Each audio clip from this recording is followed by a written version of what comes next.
forgot the motel, but no one believed me. I remember the exit sign because it bled green into my headlights. The interstate faded, the kind of dark where every mile feels longer. My phone had surrendered to the weather, and the battery icon winked obligingly at 0. I took the turn because the map app listed nothing but a blank smear, and my hands trembled with the same small, practical panic that makes you choose shelter over curiosity. A neon shape appeared through the rain, half spelling a word I would later say differently each time I tried. Forgotten. The parking lot was too large for the motel's modest footprint, puddles haloed by sodium light, and no other tires resting nearby. A lone sedan huddled under a flicker of a porch bulb. Its owner was nowhere in sight.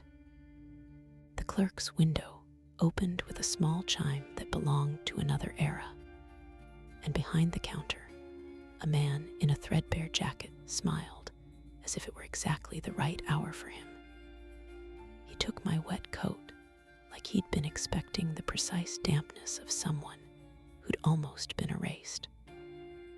Ledger lay before him, leather still smelling faintly of old smoke, and he tapped the spine as if it were a living thing.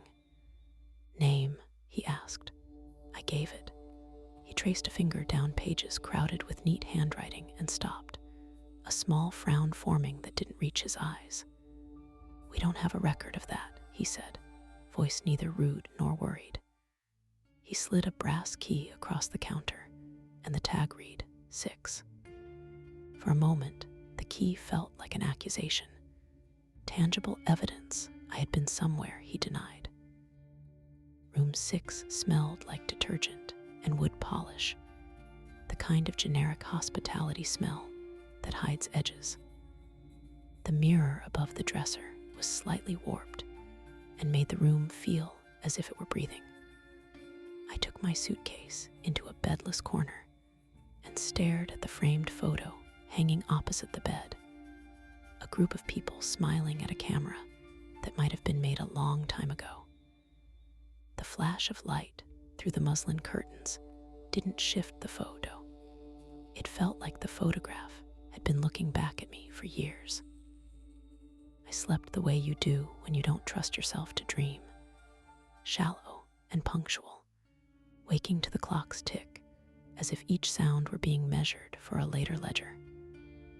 At 2-something, there was a knock at the door, exactly 3 soft taps. I answered because etiquette outpaces suspicion at night. A voice I couldn't place asked whether I needed anything. When I said no, the voice apologized for waking me and left, footsteps receding without the weight of shoes on the corridor. The door had a faint, damp ring, as if someone had pressed their palm to it, and then remembered to remove it. In the morning, the clerk at the desk pretended we were strangers. He had a new ledger open, and his pen was moving as if it had never paused. "You didn't sign in last night," he said, as if offering a correction I had misheard. I remembered the key on my nightstand and the brass tag, but when I held it up, it read only empty. My phone chose that moment to wake and show a single voicemail. My own voice, complaining to someone about a motel I couldn't place, and ending with the word forgotten, spoken like a question. When I went back into the lobby to ask for an explanation, the wall clock above the front door had stopped at an impossible time. Hands joined at 12, past midnight, though the sky beyond the windows was already the soft glare of morning. The framed photograph on the corkboard had shifted, people rearranged, smiles narrower. I touched the glass, and it felt warm, as if the moment captured had been breathing. "Sometimes pictures change," the clerk said, and there was nothing in the tone to tell me whether he approved or warned. I drove into town to find a map or a tourist office that acknowledged this place. The gas station attendant blinked at my description and then told me kindly that there was no motel there. He tapped a phone app and swiped through satellite images that showed only scrub and a forgotten service road. When I asked if anyone else had ever mentioned it, he shrugged. "People say strange things on the road," he offered, as if my insistence reached only to him and no farther. Returning felt like walking into a past that had been rewritten without my permission.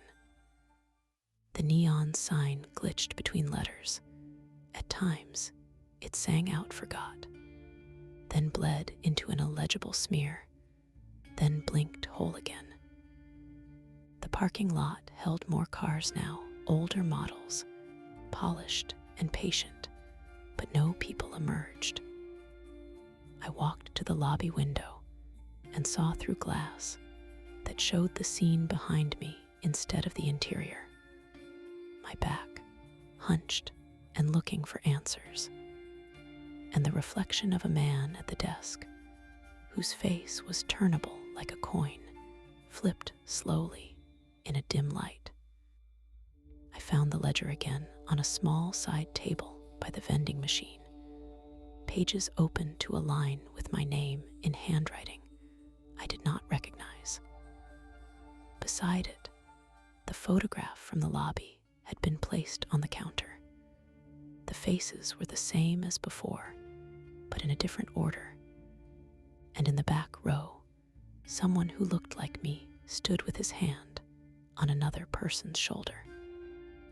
When I lifted the photograph to examine the back, a single sentence had been written in ink that smelled faintly of the night.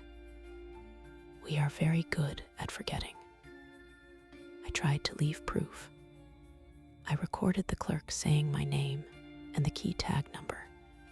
I wrote the motel's address in a shaky notebook. I even took a Polaroid of the neon sign that came out as an overexposed smudge. Every time I showed someone something, the object would be slightly different. The notebook's ink rearranged into lists I hadn't written. The recording played a polite silence where my voice should have been, and the Polaroid developed a please of white light and nothing else.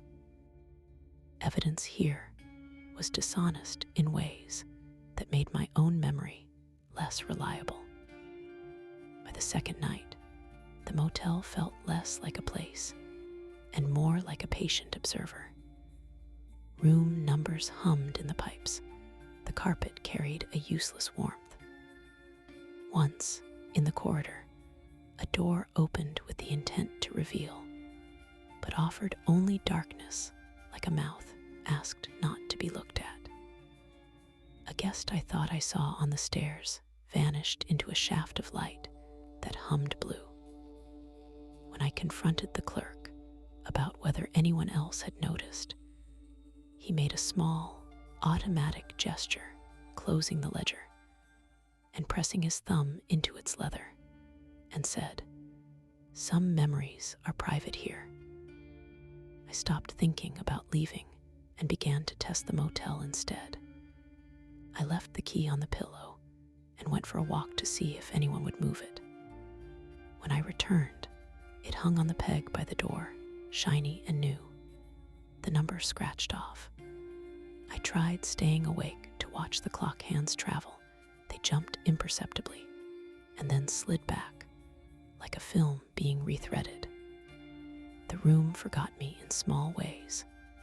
My toothbrush migrated to the sink drain. My towel folded itself neatly at the foot of the bed. It was as if the building tidied the present, so it could keep its collection of pasts tidy too. The climax was not a scream or a crash, but a question that kept arriving like a whispered correction. I sat in the lobby one afternoon and watched faces in the photograph shift once more. This time, I recognized a neighbor in the back row, a woman whose apartment door I had once knocked on in a different town. Her eyes in the picture were empty with recognition. When I asked the clerk why our world accepted forgetting, the ledger closed with a soft exhale, and he answered, "Forgetting is preservation in its way." I left with that sentence like sand in my shoes. I drove away again under an ordinary sky that insisted on being ordinary. For a while, the world reassembled itself into sensible maps and address signs that agreed with the apps. Friends heard my story and smiled with the polite disbelief people reserve for travelers.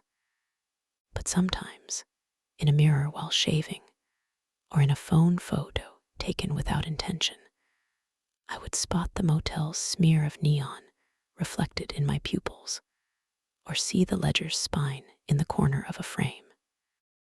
The last proof I have is a single brass tag in my jacket pocket.